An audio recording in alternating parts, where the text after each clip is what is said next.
Bonsoir, notre cher public, pour notre 41e webinaire. Et ce soir, nous avons l'honneur, le privilège, le plaisir d'accueillir Monsieur Pierre-Jean Luizard, qui est historien des islams contemporains dans les pays arabes du Moyen-Orient. Pierre-Jean Luizard va nous parler de 5 États arabes en faillite, un retour de l'histoire avec point d'interrogation. Nous allons donner la parole à Pierre-Jean pendant son exposé. Après, je reprends un peu pour relancer et pour poser vos questions. Bienvenue encore une fois. C'est un grand plaisir de te recevoir ce soir, cher ami. Et je te laisse la parole. Merci beaucoup. Merci beaucoup, Salah. Merci au Carré pour son invitation. Alors, je vais essayer de ne pas être trop pessimiste, même si mon sujet ne porte pas vers des visions optimistes. Le sujet dont je vais vous parler traite d'un processus qui s'est emballé ces dernières années, à savoir un processus de faillite d'États arabes dont la liste n'a fait que s'allonger au fil du temps. Historiquement, il y avait 2 États malades au Moyen-Orient, le Liban et l'Irak, qui ont été rejoints très vite par la Syrie, par le Yémen et par la Libye. Ce sont des États qui, pour une majorité d'entre eux, se sont engagés dans des processus de confessionnalisation religieuse et qui ont signé l'échec du confessionnalisme politique. C'est notamment le cas au Levant, en Irak et donc en Syrie et au Liban.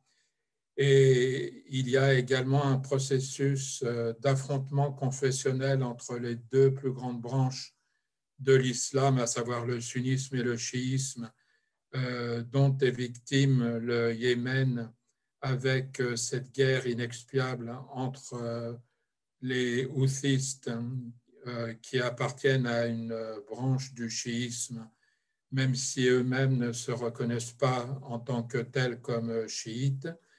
Et il y a également des États où il n'y a pas d'identité nationale, où cette identité nationale ne correspond pas à l'identité revendiquée par l'État.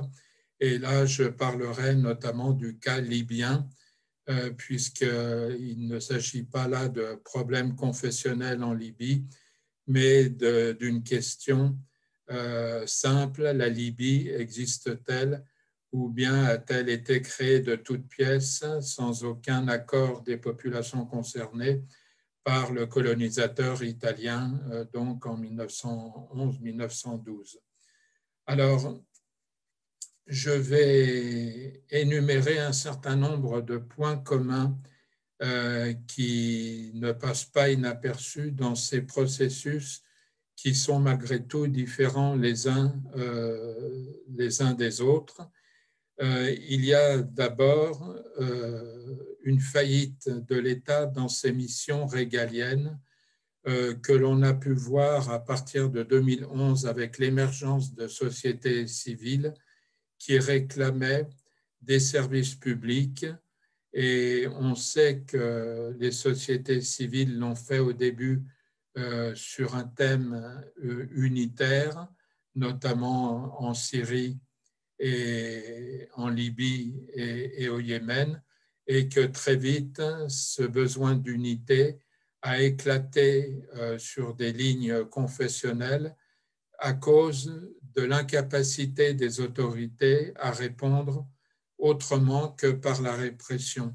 Et j'expliquerai pour quelles raisons il y a eu cette réponse unanime vers la répression. C'est tout simplement parce que l'État en place, les institutions étatiques en place, était fondée sur un système politique qui ne permet pas de la moindre réforme et qui ne permet pas de répondre positivement à des revendications qui semblaient basiques et logiques, comme la fin des coupures d'électricité que l'on retrouvait à Bagdad, à Bassora et à Beyrouth, comme le ramassage des ordures également au Liban et à Bagdad, et un certain nombre de missions dans l'espace public absent dans ces États qui montraient que la société civile ou les sociétés civiles, lorsqu'elles se déclinaient d'un point de vue confessionnel, comme ça a été le cas en Irak, n'étaient pas en mesure d'avoir un interlocuteur valable au niveau étatique. Il y a eu ensuite un fait que l'on retrouve à la fois à Bagdad, à Beyrouth et en Libye, c'est l'incapacité à se réformer et même à former un gouvernement. Et là, la similitude entre le Liban et l'Irak saute aux yeux, puisque ce sont deux pays qui cumulent des prouesses en matière de vie sans gouvernement et sans Premier ministre.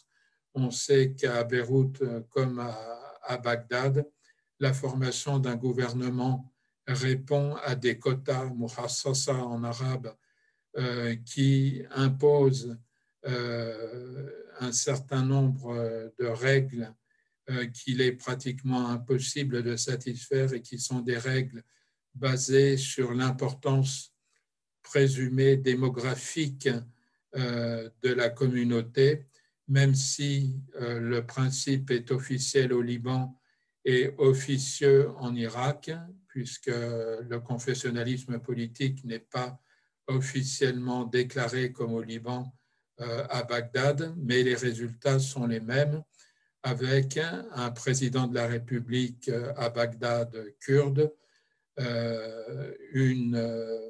un premier ministre, le poste le plus important chiite, et le poste le moins important, le président du Parlement sunnite, de même qu'à Beyrouth, on a un président de la République chrétien, un premier ministre sunnite et un président du Parlement chiite.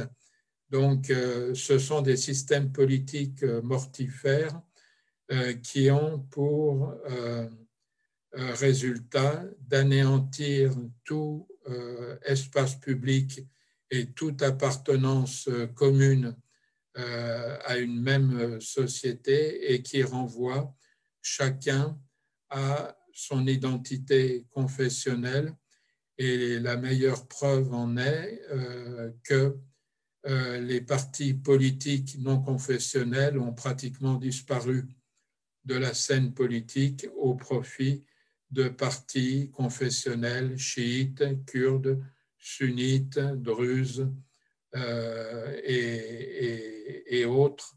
Et l'on voit que ce système politique n'a pas la capacité de répondre aux revendications, fussent-elles aussi légitimes que l'alimentation en eau potable au robinet et la non-coupure d'électricité, tout simplement parce que l'argent public est distribué dans un système de corruption qui permet au régime en place, je dirais même au-delà du régime en place, du système en place, de perdurer, puisqu'il n'a pas d'autre légitimité que la redistribution envers des réseaux de loyauté corrompus de l'argent qui normalement devrait servir aux services publics.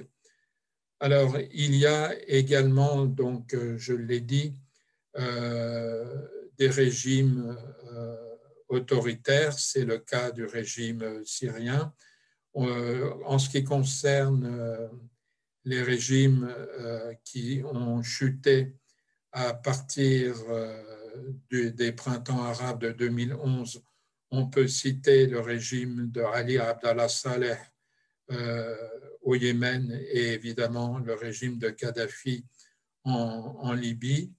Mais ces régimes ont été remplacés par des gouvernements qui n'ont jamais réussi à restabiliser la situation ni à engager une transition politique vers une quelconque démocratisation, puisque un certain nombre de phénomènes communs se sont imposés que je vais continuer à décliner, notamment le système milicien, qui est un système que l'on retrouve en Irak, en Syrie, au Liban, en Libye et au Yémen, qui voit l'armée officielle doublée, pour ne pas dire remplacée, par des milices confessionnelles ou communautaires.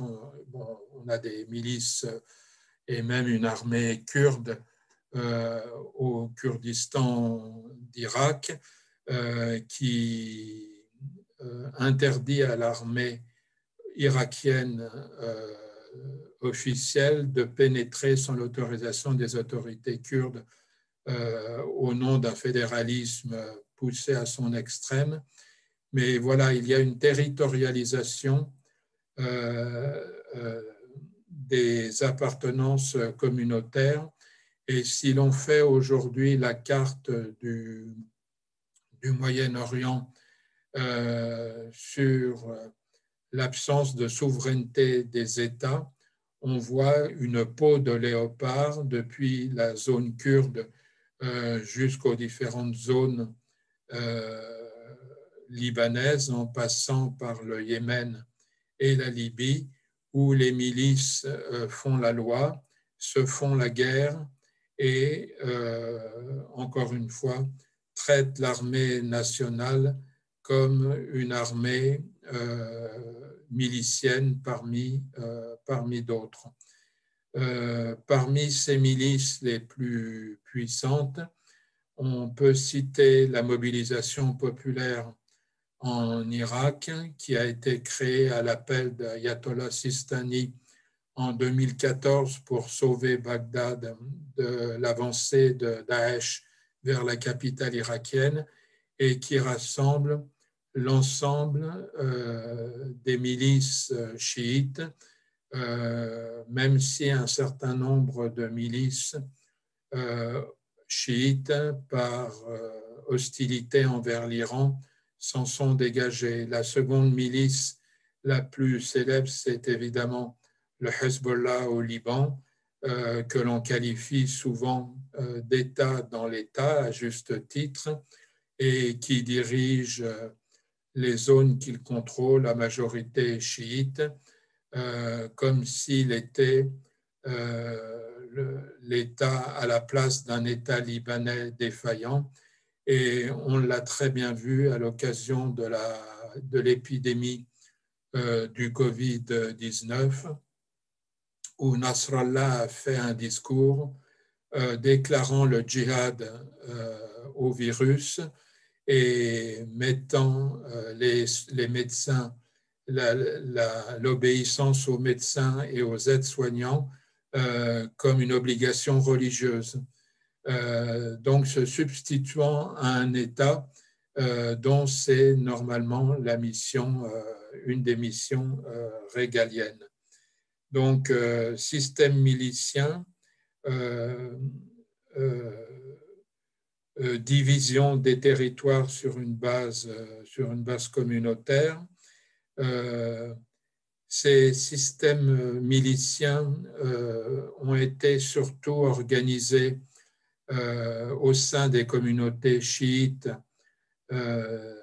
C'est le cas notamment des milices houthistes du Yémen, qui ont pris modèle sur le Hezbollah libanais, pour prendre le contrôle de la capitale Sanaa et des hauts plateaux yéménites et de se constituer comme un État dans l'État rival de l'État reconnu par la communauté internationale qui n'a plus que quelques bribes de territoire, notamment à Aden, quand les autorités du sud Yémen le tolèrent, ou dans les zones de l'Est vers Ma'arib et les déserts riches en pétrole et en hydrocarbures, qui sont d'ailleurs l'objet d'une guerre très violente pour en prendre le contrôle.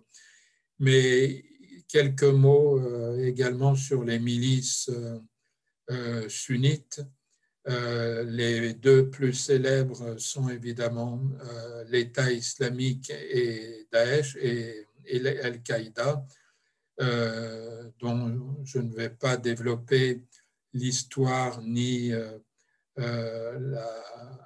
la façon de procéder, mais qui illustre la sortie sur une voie djihadiste d'une partie du mouvement salafiste qui tente non pas de prendre le pouvoir à Bagdad ou à Damas, mais de piéger les puissances régionales et les grandes puissances dans un conflit avec le monde musulman qu'il tente de réaliser en piégeant donc les différentes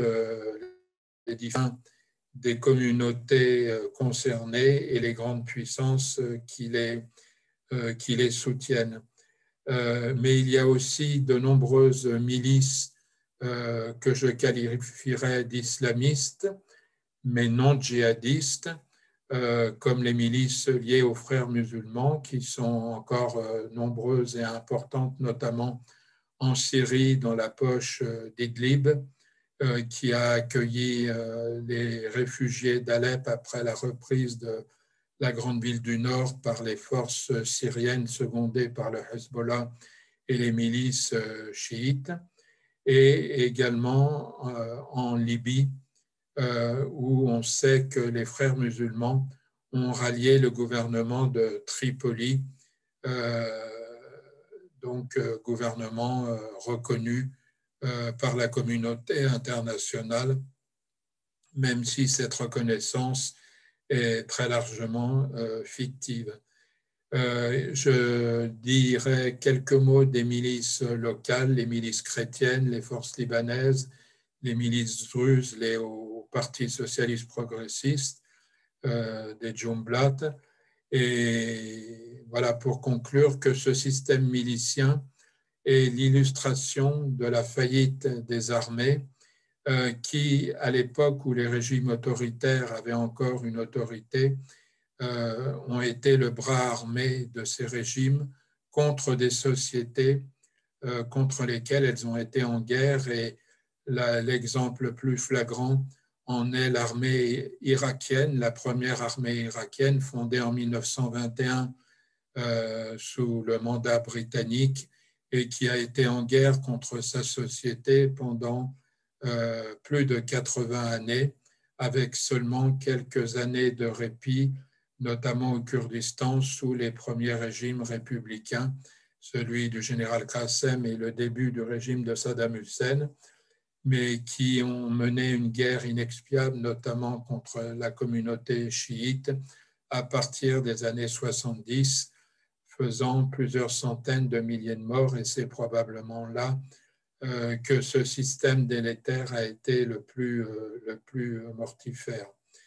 Alors, le confessionnalisme, je l'ai dit, et à l'exception de la Libye, où il n'y a pas d'enjeux confessionnels, mais seulement régionaux, un point commun de ces systèmes politiques qui sont en voie d'effondrement. Donc, système confessionnel qui nous ramène à l'histoire puisqu'une grande partie des États en faillite sont des créations coloniales mandataires pour l'Irak, la Syrie et le Liban, où il y a eu toujours un tropisme des puissances mandataires pour les minorités.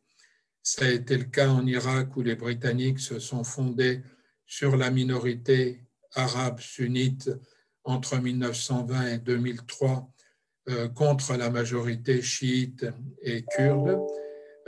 Ça a été le cas également en Syrie où il y a eu une division du Bilad el-Cham à l'infini pour donner un État à majorité chrétienne présumée qui va être le Liban, mais où l'on a divisé le pays à l'infini avec le Djebel Druze, l'État des Alaouites, sur des bases confessionnelles, et où l'État tronqué syrien actuel ne correspond en aucun cas aux identités qui étaient celles de l'époque ottomane, où l'on pouvait traverser sans frontières depuis Ankara, depuis Istanbul jusqu'à la Palestine, en passant par Damas et Beyrouth.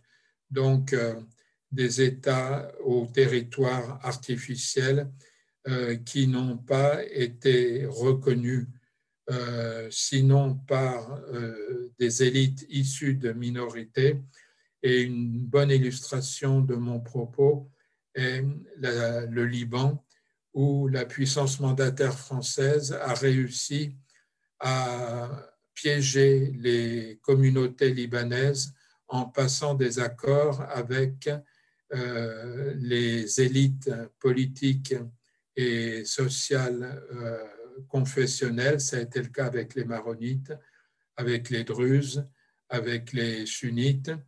Et le résultat est ce qu'on a vu, c'est-à-dire que le moindre bouleversement, et le Liban en a connu d'importants avec l'arrivée massive de Palestiniens et de Syriens, de l'équilibre communautaire, a pour résultat des tensions communautaires qui ont généré une guerre civile meurtrière entre 1975 et 1990, et la situation actuelle où les Libanais vivent dans un pays sans État, sans protection et sans moyen d'en sortir, sans une aide extérieure. Je reviendrai sur les issues possibles dans le contexte actuel.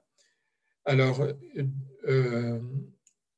un dernier aspect commun est les ingérences étrangères qui deviennent structurelles dans ce type de système politique, chaque communauté ayant un parrain régional, donc l'Iran pour les chiites et pour les zaïdites du Yémen, la Turquie, le Qatar et l'Arabie saoudite pour les sunnites, les puissances occidentales au premier rang desquelles la France pour les chrétiens, les Russes pour les Grecs orthodoxes, et chacun aujourd'hui se fait une guerre par communauté arabe interposée, guerre qui ne peut aboutir puisqu'on voit que ces guerres sans fin illustrent l'impossibilité d'une victoire d'un camp sur l'autre, mais présagent d'un avenir sinistre où les uns et les autres vont continuer à servir de chair à canon pour des intérêts qui ne sont pas les leurs. Alors, je terminerai en mentionnant deux choses. Nous avons l'an passé commémoré un anniversaire important, 2020, dans la mesure où ce que je viens d'exposer devant vous a des relents historiques évidents. 1920 a été la date très importante pour le Moyen-Orient, notamment pour le Levant et pour l'Irak, puisque c'est la date de fondation d'États sous régime mandataire, britannique pour l'Irak, français pour le Liban et la Syrie, de régimes qui n'ont jamais été acceptés par la population. Même au Liban, on a vu des processus d'émancipation communautaire, maronite, druze, ensuite sunnites et chiites, qui illustrent le fait qu'il y a une unanimité aujourd'hui au sein de ces sociétés, c'est de rendre le confessionnalisme responsable des maux de la société et de l'incapacité des gouvernements à répondre positivement aux revendications des sociétés civiles. Et ceci fait remonter à l'instauration de régimes confessionnels officiels ou non, que ce soit au Liban ou en Irak et en Syrie, où la confessionnalisation a rattrapé le pays tardivement à partir des années 1970, aussi facilement. Pourquoi? Parce que l'État syrien était un État croupion dans lequel ne se reconnaissaient pas les citoyens présumés de ce pays, et qui explique pour quelles raisons les régimes libéraux ou pseudo-libéraux ont dégénéré en régimes autoritaires, militaires, qui ont été la première phase vers la confessionnalisation du pays. Alors, je terminerai sur les issues, les solutions possibles. Demander dans le contexte actuel des élections pour une transition politique, ce qui est la revendication des chancelleries occidentales pour résoudre la crise, est la pire des choses à mon avis. Les élections, aujourd'hui, dans le cadre du système actuel, ne sont pas souhaitables parce qu'on l'a vu très bien, elles ne font que légitimer des systèmes politiques qui ne sont plus légitimes et que renforcer la fausse légitimité de camps sur des bases qui ne sont pas citoyennes. Il faudrait questionner les habitants de chacun de ces pays sur quel pays et dans quel système politique ils souhaitent vivre et accepter cette fois-ci, contrairement à ce qui a été fait en 1920, de respecter les vœux des uns et des autres. En Irak, par exemple, demander aux Kurdes s'ils veulent continuer à vivre dans un État qui, malgré tout, malgré le fédéralisme, se considère comme arabe. On sait qu'il y a eu en 2017 un référendum au Kurdistan qui a voté pour l'indépendance du Kurdistan d'Irak à 97%, mais une fois de plus, rien n'a été fait pour respecter ce choix. Et une fois que ce choix aura été fait, que ce soit pour les pays du Levant, pour l'Irak, pour le Yémen ou pour la Libye est un assemblage de trois provinces qui ont peu de choses en commun, la Cyrénaïque, la Tripolitaine et le Fezzan. Là aussi, il faudrait réclamer un référendum pour demander aux uns et aux autres dans quel type d'État ils souhaitent vivre. Est-ce que c'est un État unique, fédéral, ou trois États, comme ça avait été le cas dans les années 1910 et 1920, où il y avait un émirat de Cyrénaïque, une république de Tripolitaine et un territoire du Fezzan, administré d'ailleurs par les Français.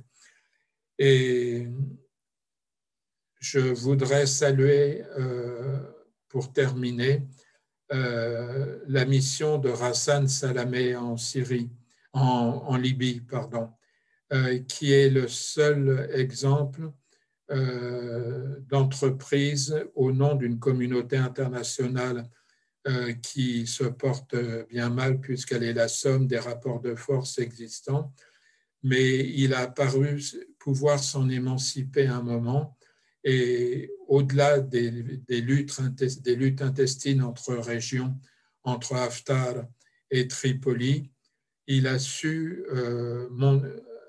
prendre de la hauteur et identifier les problèmes, c'est-à-dire montrer que l'heure n'était pas aux élections, mais à l'interdiction des ingérences étrangères, à l'interdiction des milices, afin de consulter les gens non pas sur un gouvernement inapte d'avance, mais de leur demander dans quel type de pays ils voudraient vivre pour que la citoyenneté ait un sens pour eux. Voilà, je termine ici, je vous remercie. Merci beaucoup, Pierre-Jean. Et à cette occasion, annonce, cher public, que ce que tu viens d'évoquer, ça va apparaître bientôt dans un livre, je crois, tu me corrigeras, qui va apparaître chez Talendier sur le sujet que tu viens de traiter. Peut-être il y aura d'autres aspects aussi. Voilà, tout à fait. Ça, le livre, normalement, doit sortir avant cet été et est intitulé Aux origines du chaos, le retour de l'histoire. Voilà, où je tente de montrer que l'histoire n'est pas l'unique source d'explication, mais une des plus importantes.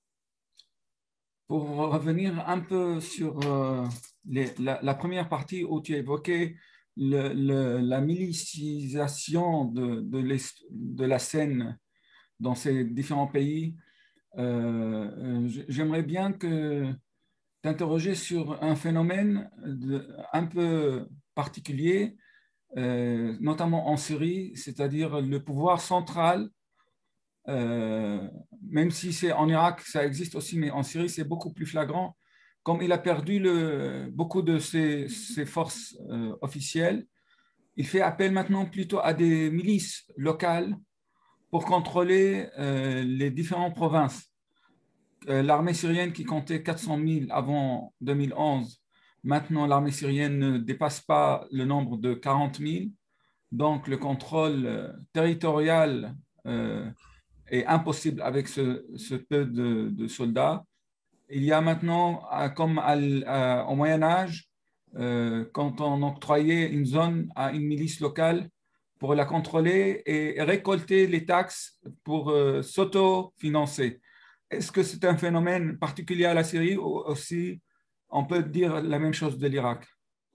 Alors, je dirais les deux. C'est particulier à la Syrie parce que l'État montre de cette façon son incapacité à assurer la souveraineté du pays et cela montre le morcellement, vu l'absence de solution politique en vue, le morcellement de la société et du territoire syrien.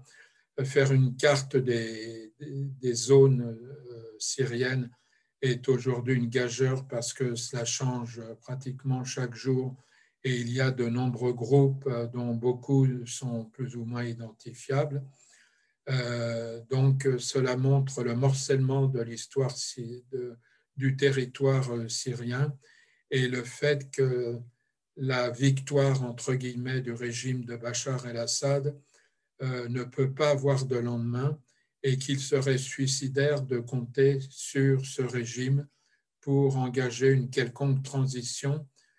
Ces tentations sont apparues notamment lors des dernières élections législatives et municipales et on a vu très bien que c'était illusoire parce que c'est un régime qui ne tient que grâce à un assemblage dans un grand jeu dont il n'est pas responsable. Très bien. Et tu as évoqué aussi l'État dans l'État, parlant de la situation au Liban. Euh, et tu disais que c'est le Hezbollah qui contrôle les zones majoritairement habitées par la communauté chiite. Tu ne penses pas que, vu le développement de la situation et la force qu'il a obtenue ces dernières années, avec aussi les alliances qu'il a pu tisser, notamment avec le général Aoun, et son contrôle dépasse les zones uniquement chiites, Tout récemment, il y a le ministre de la Santé au Liban qui représente Hezbollah. Dans son bureau officiel, il y avait le portrait de Khamenei et de Khomeini. C'est une situation que les Libanais n'ont jamais connue, même avec les ministres qui représentaient le Hezbollah il y a peu d'années. Alors, il est vrai que le général Aoun est un allié du Hezbollah, mais il est minoritaire au sein de la minorité chrétienne. Quand on va à Jounieh, à Byblos, je doute que l'on voit beaucoup de portraits de Khamenei ou de l'imam Khomeini. Et il y a plutôt, si vous voulez, le Hezbollah, la communauté chiite a acquis une puissance au Liban qui fait que le Hezbollah est faiseur de rois. Mais être faiseur de rois ne signifie pas qu'on a la, la capacité de tout contrôler. Les Druzes ont encore leur libre arbitre. C'est le cas des chrétiens, à l'exception de Aoun.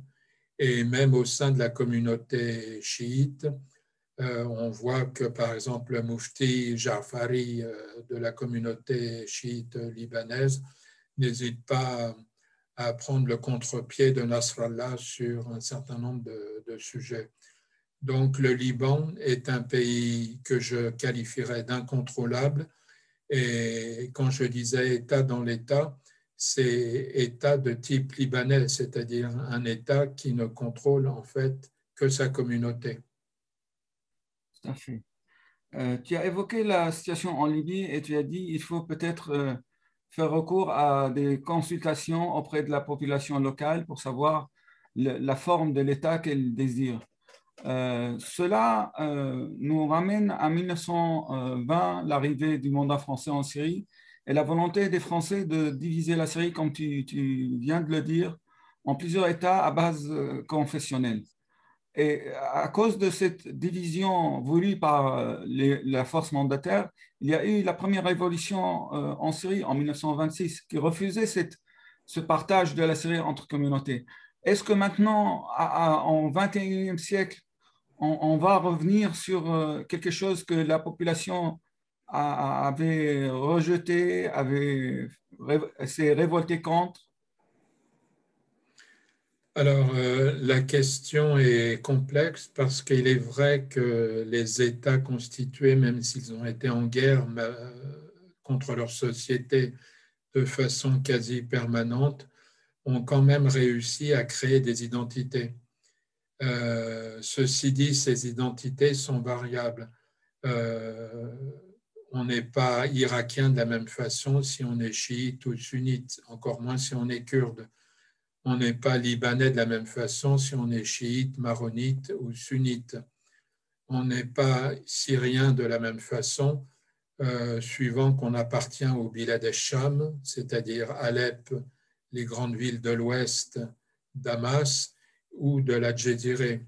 Les habitants de la Djéziré se sentent beaucoup moins syriens que ceux du Bilad el-Sham, le nom de la Syrie à l'époque ottomane, qui n'incluait pas la Djéziré. Donc la question des identités est complexe, mais peut être résolue par une citoyenneté commune. Il ne s'agit pas d'une remise en cause généralisée des frontières moyen-orientales, ce qui aurait le don à juste titre de paniquer les chancelleries occidentales, mais de leur donner une légitimité et surtout de faire que ces frontières soient ouvertes. Le Liban et la Syrie ne doivent pas vivre comme deux États étrangers. Les habitants de la Djéziré syrienne doivent pouvoir aller en Irak sans passer de frontières et de rideaux de fer, comme ça a été le cas pendant longtemps. Il ne s'agit pas de remettre en cause les frontières, mais de faire avec les frontières telles qu'elles ont été conçues en donnant une légitimité aux États, ce qui signifie redonner une forme d'unité à la région telle que le royaume arabe de Syrie l'avait incarné en 1920 avec un projet de royaume s'étendant de la frontière turque au nord avec le Sancak d'Alexandrette compris, aujourd'hui territoire turc, jusqu'au Sinaï, jusqu'à la frontière égyptienne. Voilà, donc il y a des souvenirs identitaires dont nous devons tenir compte, et le morcellement du Moyen-Orient est au contraire synonyme d'absence de citoyenneté. L'historienne américaine Elizabeth Thompson vient de publier un livre intitulé Comment l'Ouest a volé la démocratie aux Arabes. Elle traite la période de l'État arabe de Damas 1918-1920. Elle considère qu'à cette époque-là, il y avait un espoir quelconque d'une bonne entente entre les islamistes modérés, notamment l'école de Rachid Rida et compagnie, et les libéraux, comme elle l'a mentionné, le bloc national syrien, l'a mentionné aussi Cheikh Bandar. Et que le mandat est venu pour avorter cet élan de créer un État démocratique en décrivant un petit peu les détails de ces deux années. Est-ce que tu es d'accord avec cette thèse? Oui, tout à fait. Je suis tout à fait d'accord et je vais même plus loin, si l'on peut dire. Euh, la question qui se pose dans le monde arabe, c'est la tragique proximité géographique du monde arabe avec une Europe moderne et conquérante. Et chacun sait que la modernité n'est pas seulement l'avancée technologique et l'émancipation des sociétés, c'est aussi une source de pouvoir.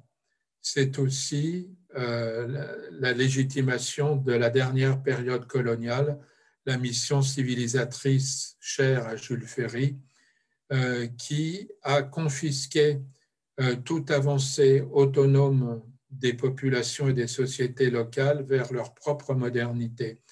Et ce que tu viens de citer en est une illustration. Il n'y a pas d'opposition intrinsèque essentielle entre l'islam et la démocratie.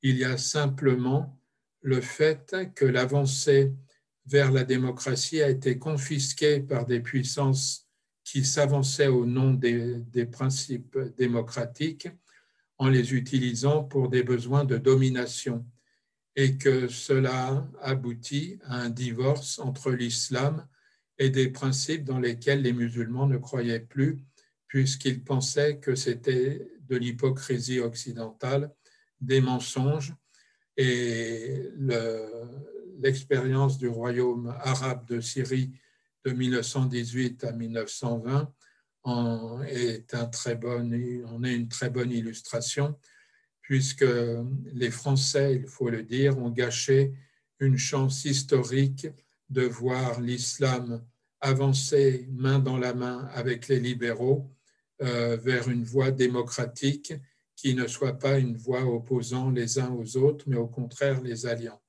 Et les Français, notamment à travers des rapports mensongers sur la première constitution syrienne, celle du Congrès national syrien, ont utilisé la répression, tentant d'accréditer l'idée que la constitution syrienne était une constitution théocratique qui appelait à l'instauration d'un régime religieux, alors que c'était exactement l'inverse. Justement, et pour notre cher public, j'aimerais bien revenir sur ce détail. Le roi Faisal, il a demandé à l'époque à Rachid Rida de rédiger un projet de constitution. Et Rachid Rida étant un religieux, un dignitaire religieux, malgré tout, il a rédigé une constitution où l'islam n'apparaissait que dans une seule phrase. La religion de la tête du pouvoir, c'est l'islam. Il n'y avait ni référence à l'islam dans la législation, ni aucune référence à la nature religieuse de l'État. Et quand les dignitaires religieux de Damas, de Tripoli, de Beyrouth sont allés le voir pour protester, il a répondu en disant on m'a demandé une constitution pour les Syriens, et qui sont composé de chrétiens, de musulmans et d'israélites. Ils ne m'ont pas demandé une constitution pour les musulmans. Alors, c'est pour vraiment montrer que le prétexte des mandataires français était complètement faux et c'est une constitution les plus avancée de l'histoire de la Syrie. Le projet, en tout cas, qui n'a pas été adopté, bien entendu, à cause de... Oui, tout à fait. Et d'ailleurs, le parcours de Rachid Rida illustre tragiquement ce gâchis historique, puisque nous avions affaire à un religieux ouvert et qui tentait de concilier les acquis libéraux et avec l'islam et qui semblait y croire, même s'il accusait parfois Faisal de naïveté par rapport aux Occidentaux. Mais quand il s'est Il n'est aperçu, pas faux. ce qui n'est pas faux, quand il s'est aperçu de la tromperie à laquelle il était confronté, il a opté vers une voie radicale opposant justement l'islam et la démocratie. Et c'est le drame que vit le Moyen-Orient, le monde arabe et le monde musulman de façon plus générale aujourd'hui. Exactement. Ben, merci beaucoup. Maintenant, je vais prendre les questions de notre cher public. La première question de notre amie Nadine Maouchi. Alors, elle est de deux parties. La première partie, ne pensez-vous pas que la faillite des États est due au modèle d'État moderne et non pas à l'État moderne en soi, un modèle d'inspiration européenne principalement? C'est la première partie. Oui, très brièvement, j'ai déjà répondu sur le caractère, la face sombre de la modernité qui a été la légitimation de la dernière période coloniale. Depuis Napoléon Bonaparte, l'Europe a exporté cette modernité européenne pour des besoins de domination, tout en masquant le caractère colonial et impérialiste de son entreprise.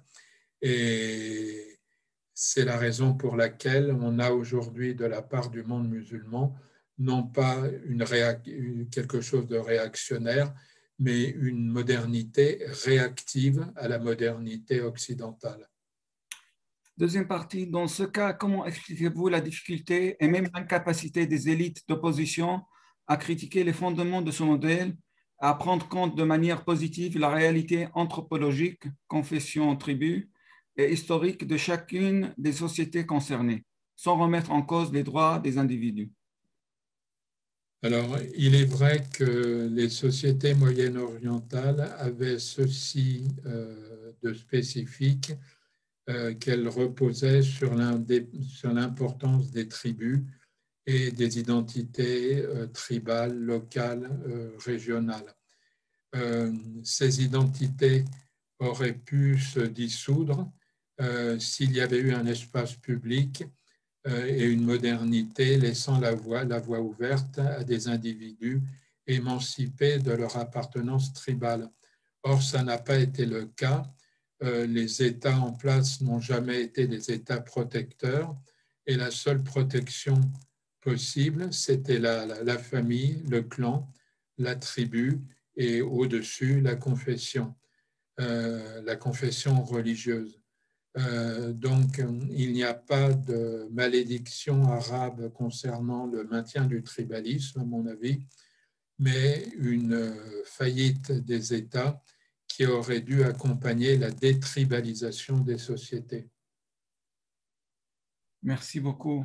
Alors, une question de notre fidèle Pascal Eldib. Elle dit, selon vous, Monsieur Luzard, le système fédéral pourra-t-il être la meilleure solution au Liban? Le fédéralisme est en application en Irak pour la pire des choses, parce qu'on n'a pas osé nommer le système confessionnel comme au Liban, donc on l'a appelé système fédéral et on a invoqué une tradition non écrite pour des répartitions par quota confessionnel.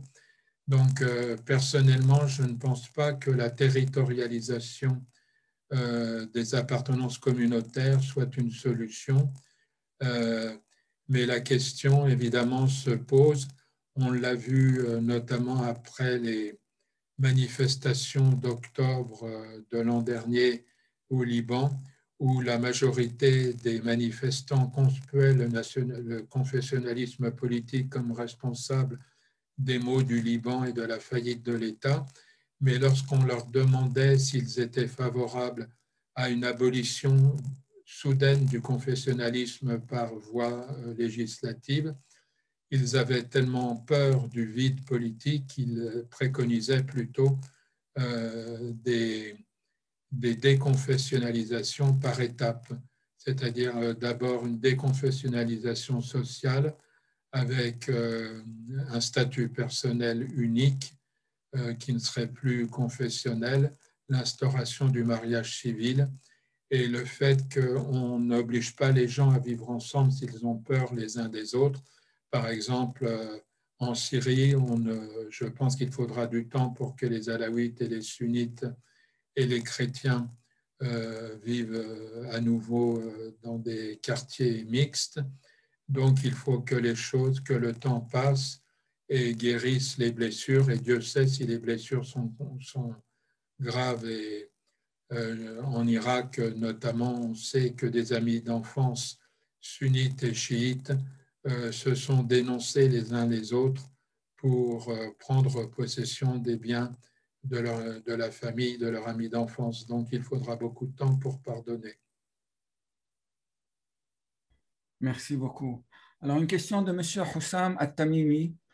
Merci Le Carré, merci pour la présentation. Ma question à M. Luzard, pourquoi insiste-t-il ou donne la priorité toujours à l'aspect confessionnel dans les différents conflits dans la région, notamment en Irak, comme s'il était le fond de la base de tous les conflits? Pourtant, il s'agit bien d'autres facteurs beaucoup plus importants, notamment l'ingérence étrangère, occidentale comme orientale. Alors, je dirais que l'influence étrangère, régionale comme occidentale, elle est structurelle du fait du confessionnalisme. C'est le confessionnalisme, alors qui fait l'œuf, qui fait la poule, hein, évidemment, historiquement, il est vrai que les puissances occidentales ont utilisé les premières étapes du confessionnalisme politique de l'époque ottomane, avec le système des millettes, en le transformant et en lui donnant un caractère étatique, mais on ne peut pas nier le tropisme, l'attirance des puissances mandataires envers les minorités, catholiques pour les Français, britanniques pour les Druzes, iranienne pour les chiites, saoudienne et turque pour les sunnites. Et il était beaucoup plus facile pour les puissances mandataires de diriger un pays révolté contre leur domination à partir de minorités qu'à partir de majorités. Les Américains l'ont très bien vu en Irak, où la communauté chiite est beaucoup moins docile que ne l'était la communauté arabe sunnite entre 1920 et 2003, puisqu'elle se savait minoritaire. Donc, je crois qu'il y a eu au départ de ces États une confusion entre la domination occidentale et le confessionnalisme et que le résultat était une succession de régimes autoritaires qu'ont connu l'Irak, la Syrie et le Yémen. Au Liban, j'en ai parlé, il y a eu du confessionnalisme politique qui a pris en otage les communautés.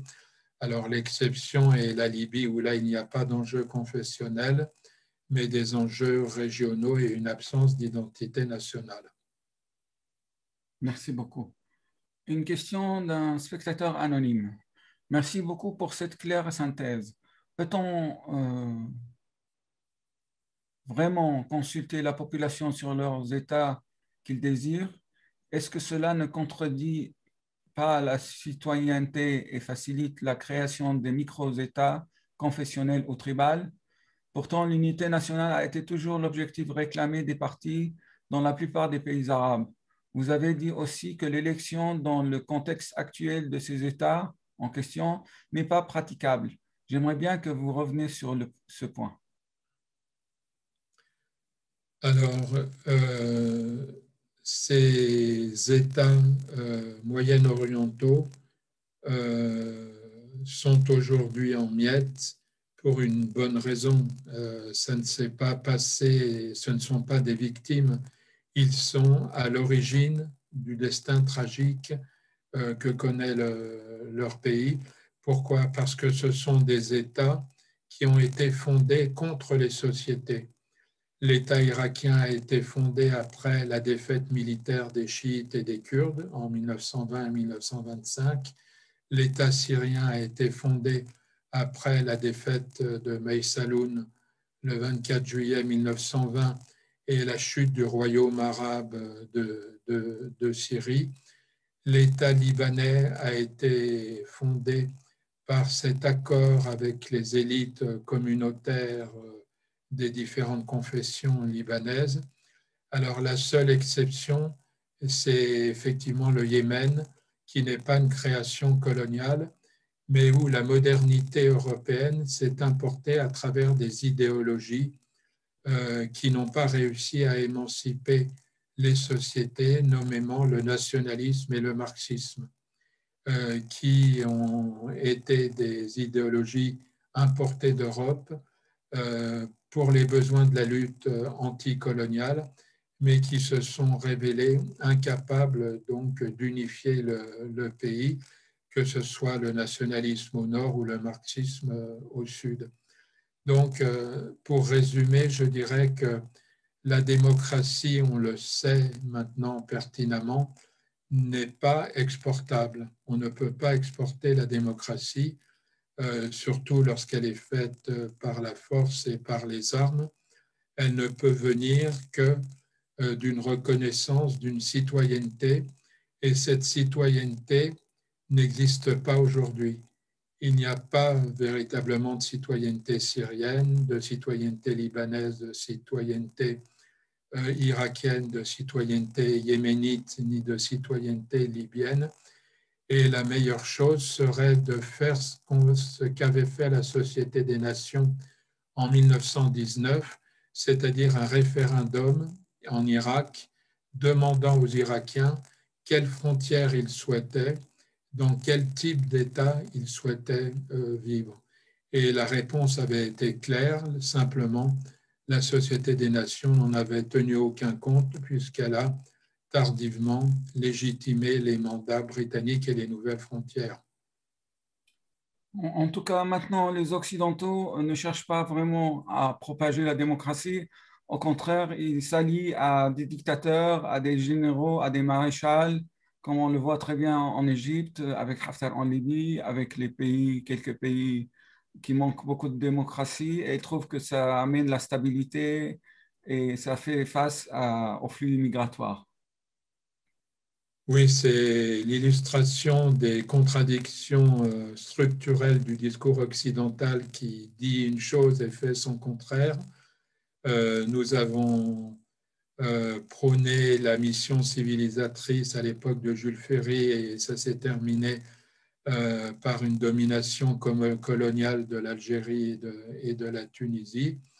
Et les besoins, l'illusion qu'ont les chancelleries occidentales est que seuls des régimes autoritaires seraient à même de lutter contre l'islamisme et contre le terrorisme, alors que c'est exactement l'inverse et que c'est le meilleur service que nous pouvions rendre à Daesh et à Al-Qaïda.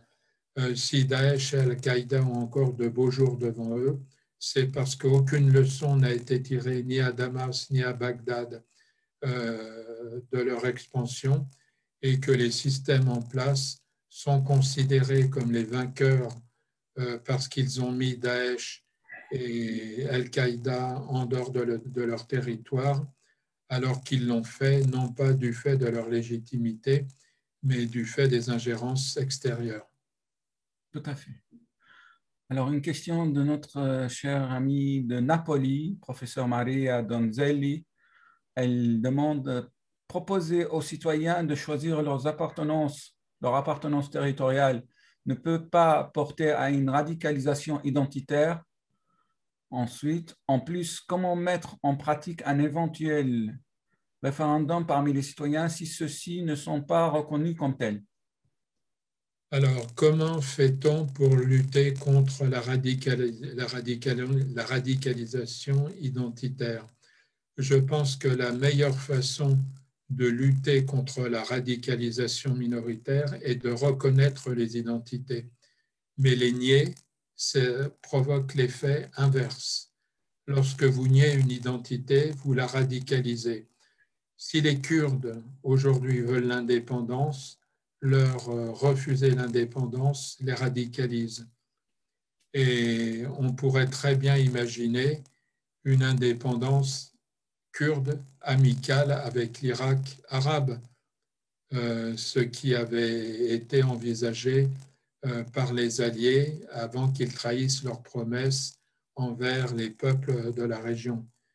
Euh, la radicalisation identitaire doit être combattue uniquement lorsqu'il s'agit d'identité confessionnelle.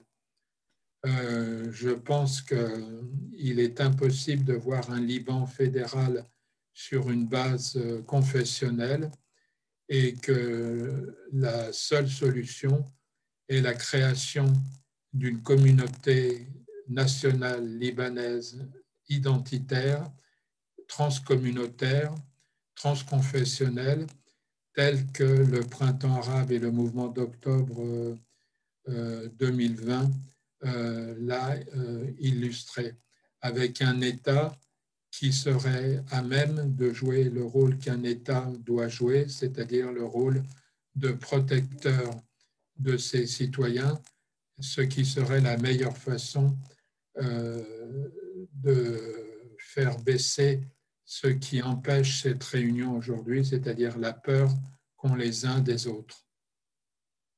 Merci beaucoup. Question de David Le Boédek Ramarolai. J'espère que je n'écorche pas le nom. Merci pour votre présentation. J'ai une question. Comment expliquer qu'aucune opposition aux figures politiques n'émerge du mouvement populaire libanais? N'émerge du mouvement populaire du Libanais. Libanais. Eh bien, vous aurez remarqué une chose, c'est qu'aucune figure n'émerge de nulle part. C'est le propre de la situation. Les sociétés civiles n'ont pas d'interlocuteur et aussi pour une bonne raison, c'est qu'ils n'ont aucun représentant. Une société civile doit avoir un interlocuteur pour avoir des représentants. Mais qu'est-ce qu'elle a eu comme interlocuteur? Je vous ramène à ces manifestations place Tahrir à Bagdad où des manifestants barraient les noms des technocrates censés former un cabinet de transition et qui proclamaient « pas lui, pas lui, pas lui, c'est un corrompu ». Et le journaliste demandait « mais à qui demandez-vous vos revendications ?» Et l'homme qui était questionné avait éclaté en sanglots en disant « on ne sait pas, il n'y a personne ». C'est le propre de ces systèmes de phagocyter toute élite politique et de rendre très difficile une transition puisque chacun est impliqué dans un système où soit vous quittez le pays, soit vous restez et vous êtes impliqué, et étant impliqué, vous perdez toute légitimité. En tout cas, il y a des régimes qui ont fait encore mieux, comme la Syrie. Ils ont mis en prison les figures les plus connues, ou ils les ont poussés à l'exil. Et hier, nous avons perdu Michel Kilo, l'une des figures emblématiques de l'opposition syrienne, qui, après 10 ans d'exil en France, il est décédé du corona, malheureusement. Et le régime s'est félicité officiellement de sa mort, pour vous dire comment ces régimes traitent leur sujet. Oui, la question évidemment se pose dans l'après-régime. Que faire des représentants de ces régimes? Je pense que dans le consensus national qui est à rechercher, il y aura forcément des représentants des régimes en place qui seront invités. Mais une chose est très importante, c'est de poursuivre les responsables des crimes de guerre et des crimes contre l'humanité, comme l'a fait l'Allemagne récemment, afin de montrer que cette nouvelle citoyenneté reconnaît les crimes qui ont été commis. Bah, sur ce, je ne sais pas s'il y a encore des questions, cher public. Euh, C'était vraiment très riche, très pertinent. Merci beaucoup, Pierre-Jean Bizard, de partager avec nous cet avant-goût de ton livre qui va bientôt paraître et on a déjà envie de le lire d'une façon vraiment très Merci. concentrée. Et Merci, bonne soirée à tous merci et beaucoup. merci. Et je partage avec vous, je vous invite la semaine prochaine à suivre notre prochain webinaire qui va avoir comme intervenante Laura Monfleur qui va nous parler à l'épreuve des murs, géographie de la sécurisation au Caire. On sait très bien qu'au Caire, maintenant, il y a la nouvelle capitale qui est sécurisée par des sociétés françaises. C'est encore une preuve de l'implication des démocraties pour renforcer les dictatures dans les pays du Sud. Tout à fait. Merci Hélas. beaucoup. Merci à vous et bonne soirée à tous. Bonne soirée. À bientôt. Au revoir.